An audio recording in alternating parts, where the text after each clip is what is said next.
আসসালামু আলাইকুম বন্ধুরা, কেমন আছেন? আশা করছি সবাই অনেক ভালো আছেন। তো আজকে আমি আমাদের দিনাজপুরের মোস্ট ফেমাস 3টা রিসোর্ট সম্পর্কে আপনাদের পরিচয় করিয়ে দিব।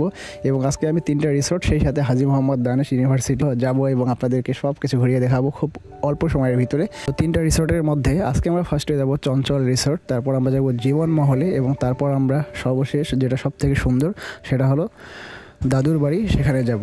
তো চলো আজকে আপনাদেরকে আমাদের দিনাজপুর ঘুরিয়ে দেখাবো। তো ভিডিওটি দেখতে থাকুন না টেনে শেষ পর্যন্ত। দেখতে পারতেছেন অনেক বড় একটা মানুষের মুখ।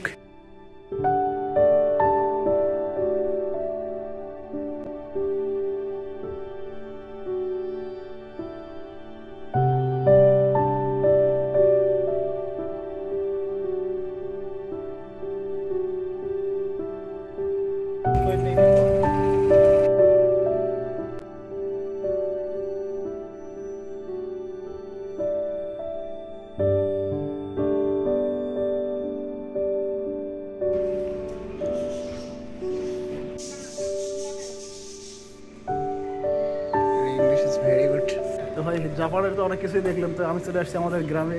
আমার বাড়ি থেকে প্রায় না হলেও মিনিমাম 70 কিলোমিটার, 70 থেকে 80 কিলোমিটার। তো এখানে রিসোর্টে আসছি। জাপানে তো অনেক কিছুই দেখলেন, এখানে দেখেন কি আছে। আমাদের জাপানে আছে ভেন্ডিং মেশিন, এখানে আছে জাস্ট একটা নর্মাল ফ্রিজ, বাট এটা মনে হয় না যে এটা ভিতরে ঠান্ডা আছে। 7 আপ বাংলাদেশের। এটা হলো মেন গেট, এই গেটটা দিয়ে মনে হয় প্রবেশ করতে হয়। হ্যাঁ, আর সামনের দিকটা অনেক নাইস। বাংলাদেশেও যে এত সুন্দর পার্ক আছে সেটা আসলে এখানে না আসলে বুঝতাম না। অনেক সুন্দর। বাংলাদেশের অনেক রিসোর্ট আছে, আমি এখন পর্যন্ত যাইনি। বাংলাদেশে তেমন একটা ঘোরাফেরা করি না। আমি সিলেটে ছিলাম, সিলেটে যত কিছু আছে সেগুলো দেখছি। তো আসলে তেমন একটা খারাপ না, গ্রামের ভিতরে এরকম একটা সুন্দর জায়গা ফ্যামিলি সহ আসার জন্য একবারে পারফেক্ট। তো এটা হলো একটা জাস্ট পুকুর, এই যে দেখতে পারতেছেন এই পুকুরের সাইজ এতটুকু। আর এখানে আছে, এটাতে করে আপনারা উঠতে পারবেন। আমাদের ওয়েনোতে আছে, ওয়েনোতে যেটা আছে সেটা অনেক বড়। আমি এবং আমার মামু দুজনে মিলে আসছি এখানে ঘোরার জন্য।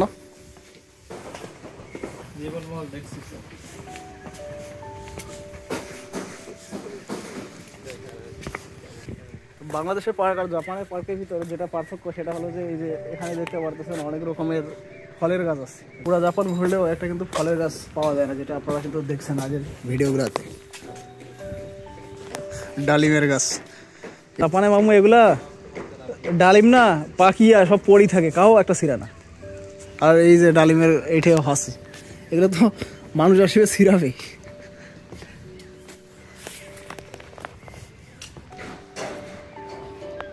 আমের মুকুল ধরছে, আর এখানে যারা আসবে তাদের জন্য আম ফ্রি। আমের সিজন চলে আসছে। আর ওইদিকে ওই সাইডে লিচুর বাগান আছে। এটা কি নামাজের জায়গা নাকি? তো অনেকক্ষণ ধরে খুঁজতেছিলাম এখানে ওয়াশরুম কোন দিকে। তো জাপানের ওয়াশরুম আর এখানকার ওয়াশরুমের মধ্যে পার্থক্যটা আপনারা দেখবেন। এই যে দেখেন, এটা হলো পুরুষ, এটা হলো মহিলা। ভিতরটা ছিল একবার অপরিষ্কার, আর না আছে টিস্যু, কোনো টিস্যু নাই সেখানে। তো এটা একটা সমস্যা। বাট এখানে কিন্তু ডিজাইনটা অনেক সুন্দর, তাই না? নিচতলা থেকে আসছি উপরতলায়। এই যে এখানে উপরে কি কি কাজ চলতেছে সেগুলো দেখাবো। ও ভাই, এখানে বিমান একটা, ওই তো দেখেন এখানে একটা বিমান। এখানে আসলে আপনারা ফ্রি ফ্রি বিমানেও উঠতে পারবেন। আলাদা আলাদা সুইমিং পুলের জন্য করতেছে। এই যে এখানে একটা সুইমিং পুল হবে, এখানে একটা, ওইদিকে একটা। তো গ্রামের ভিতর এরকম একটা পরিবেশ কিন্তু খারাপ না, সুন্দর ন্যাচারাল পরিবেশ, চারদিকে সবুজের সমারোহ।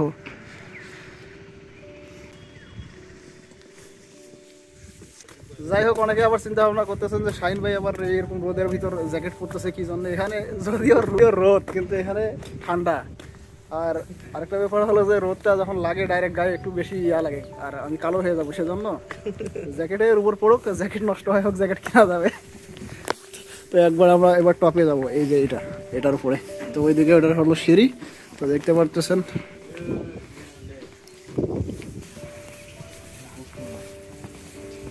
ভাই একবারে উপরের দিকে যাব, দেখি উপর থেকে কিরকম ভিউটা দেখা যায়। হলো উপর থেকে একবারে ভিউটা।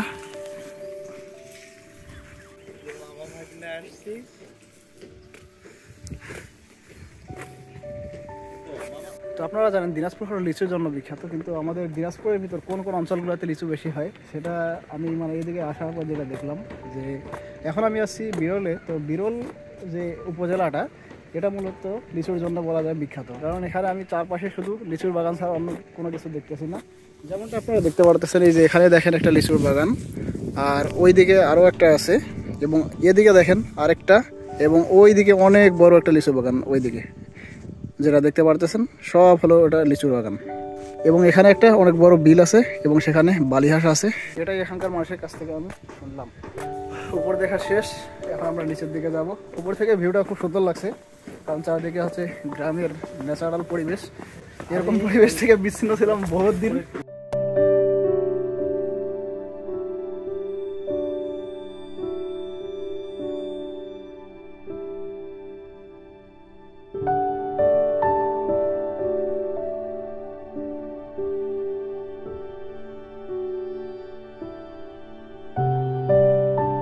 ভাই যে বিমানটা দেখছিলাম, এই যে দেখতে পারতেছেন এখানে, এটা চাকা না, এটা চলে না। আর এই যে আমাদের এই যে খড়ের যে ছাউনিটা উপরে, এটা কিন্তু অনেক নাইস, কারণ আমি যখন ছোটবেলায় ছিলাম তখন কিন্তু আমাদের গ্রামে কিন্তু এটার প্রচলন খুব বেশি ছিল। এবং এখানে একটা ঘোড়াও আছে শুয়ে, এই যে দেখতে পারতেছেন এখানে আপনারা, অনেক কিউট।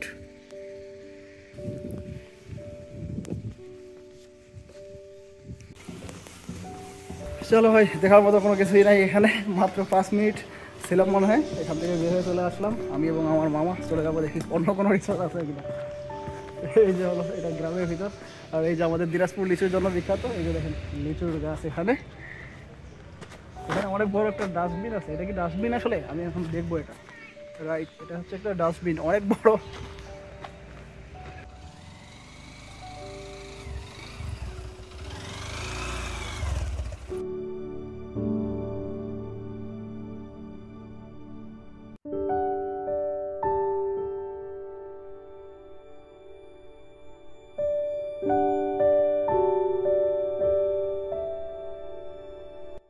দিনাজপুরের জীবন মহলে, এটা দিনাজপুর থেকে কত কিলোমিটার হবে?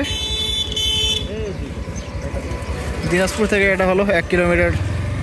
গেটটা অনেক সুন্দর, ভিতরে কিরকম অবস্থা আল্লাহই জানে। এটা হলো জীবন মহলের গেট দিয়ে আমি ভিতরে প্রবেশ করেছি। সামনের দিকে পরিবেশটা দেখতে পারতেছেন এরকম।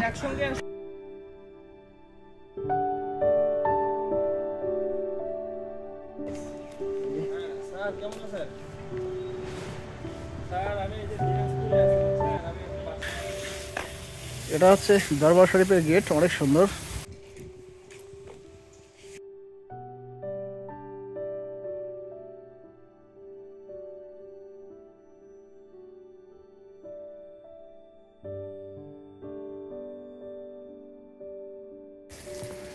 এই পাশে এটা হলো কমিউনিটি সেন্টার, এখানে একটা পড়ি আছে সুন্দর। ও নাইস।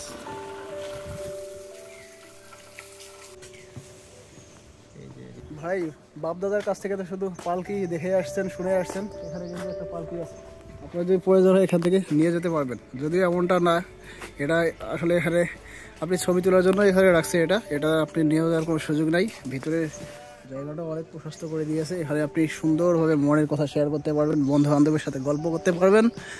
আর চারদিকে শুধু লাভ আর লাভ দেখতে পারতেছেন, এদিকে এগুলো অ্যাঙ্গেলগুলো সব লাভ সিম্বল। এবং এদিকে অনেক কিছু মূর্তি রয়েছে, এগুলো জিরাফ এবং বিভিন্ন মানুষের, বাঘ, অন্যান্য পশু পাখির। এখানে চা এবং কফি পাওয়া যায়, জায়গাও আবার করে দিয়েছে তারা, নাইস। বাংলাদেশের এখানে ডাস্টবিন দেখুন, পুরো পেঙ্গুইন একটা বসিয়ে দিয়েছে, এবং এখানে আমাকে ব্যবহার করুন। এই জায়গায় আসার পর কিছুটা স্বপ্নপুরীর ফিল পেলাম, মানে কিছুটা স্বপ্নপুরীর মতো এরকমই, বাট স্বপ্নপুরী অনেক নাইস। দিনাজপুরের ভিতর নাম্বার 1 হবে স্বপ্নপুরী। যদিও কখনো সেখানে যাই, সে ভিডিওটা অবশ্যই চলে আসবে ইউটিউবে।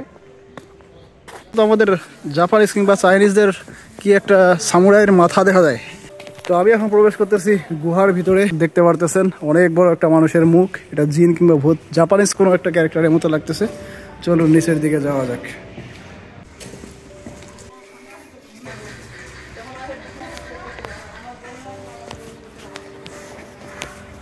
চঞ্চল রিসোর্টে যে ওখানে ছোটো একটা পুকুর আছে, সেটা এবং এটার ভিতর পার্থক্য আছে। এটার পানিটা অনেক ক্লিন, পানিটা কিছুটা সমুদ্রের পানির মতো নীল রঙের পানি।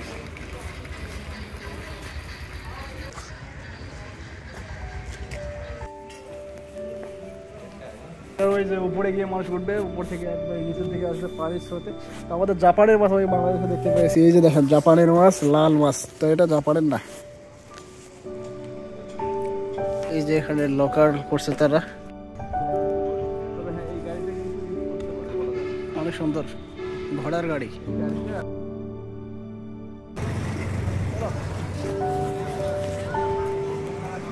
চঞ্চল রিসোর্ট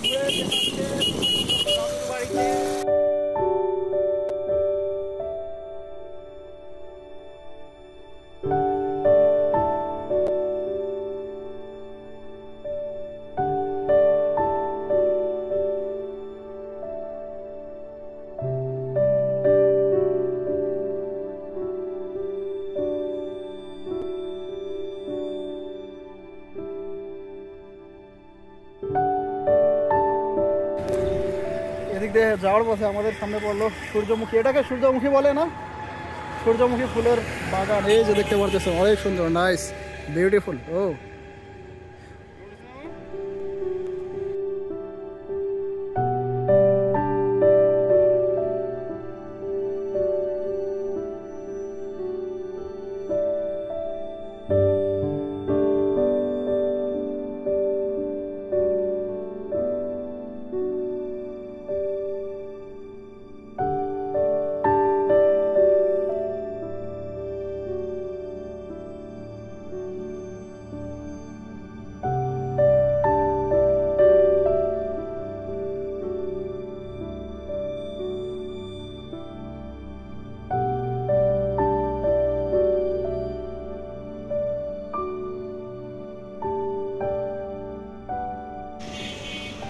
এবারে ফার্স্ট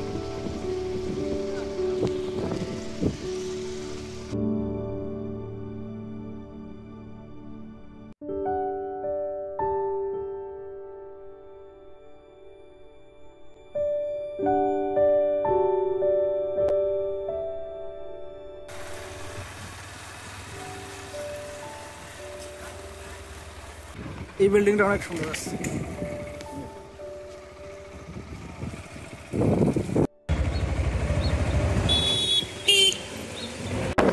দাদুর বাড়ি চলে এসেছি।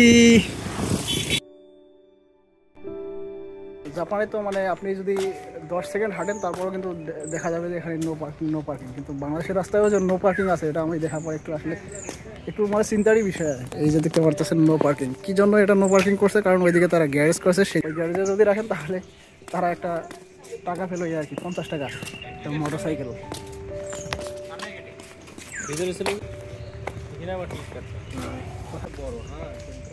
আসার পর মানে যে এখন পর্যন্ত পার্কগুলোতে গিয়েছি সবগুলাই দেখা যাচ্ছে কম বেশি 100 টাকার টিকিট এন্ট্রি ফি। আর এখানে দুইটা কয়েন দিচ্ছে, আমি ভাবছি এগুলো বাংলাদেশের মনে হয় নতুন কয়েন বের হয়েছে, তো এগুলো নাকি এখানে গেটে দিয়ে তারপর যেতে হবে। ও এই সিস্টেম করছে।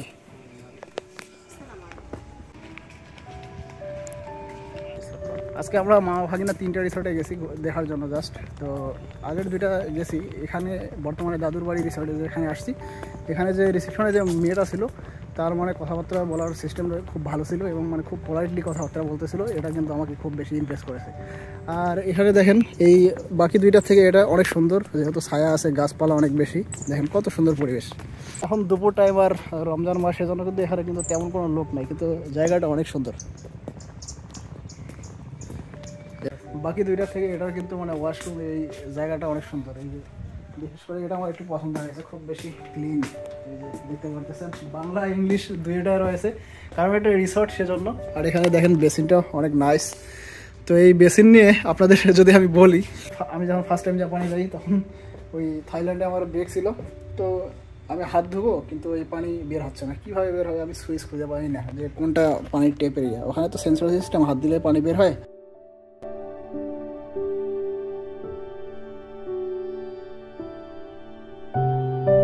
আমাদের দিনাজপুর পিছিয়ে নেই আসলে কোনো দিক দিয়ে।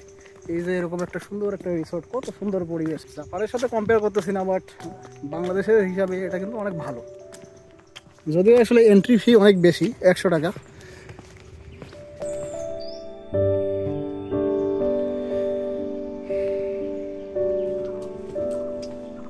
জীবনে হলেও কিন্তু এই যে লাল মাছটি রয়েছে যেগুলো আমাদের জাপানে রয়েছে সেই মাছগুলো এখানেও কিন্তু আছে, পুকুর ভরা মাছ, কিন্তু পানিগুলো অপরিষ্কার, যার কারণে মাছগুলো কিন্তু মারা যেতে পারে। আমি এখন কাছের ব্রিজের উপরে আছি, যদিও দুবাইয়েরটা না, বাট এখানে কিন্তু অনেক রেলিং আছে, এটা পুরোটা হলো কাছের। আমার কিন্তু গলা শুকিয়ে গেছে, আপনারা হয়তো বুঝতে পারতেছেন, কারণ রমজান মাস রোজা থেকে বক বক বক বক করতেছি। আর এমনিতেও একটা কাজে অন্য জায়গায় গেছিলাম, সেখানে অনেক বেশি কথাবার্তা বলা লাগছে সেজন্য। বাট এখানকার পরিবেশটা যেন অনেক সুন্দর, আমাদের জাপানি স্টাইলে বাড়ি এখানে আছে, মানে এগুলো কটেজ, এগুলোতে রাতে করে থাকা যায়। এই যে দেখেন এখানে জাপানি স্টাইলে সব ছোট ছোট বাড়ি, এবং বাড়ির সামনে ফুলের গাছ আছে, অনেক সুন্দর। ও নাইস। এখানে এক রাত থাকা মেবি 5,000 টাকা। মসজিদও আছে। তো এই ছিল আজকের ট্যুর। অবশ্যই ভিডিওটা লাইক, কমেন্টস অ্যান্ড শেয়ার করতে ভুলবেন না। দেখা হবে নেক্সট ভিডিওতে। সে পর্যন্ত সবাই ভালো থাকবেন, সুস্থ থাকবেন। আজকে বিদায় নিচ্ছি, আল্লাহ হাফেজ।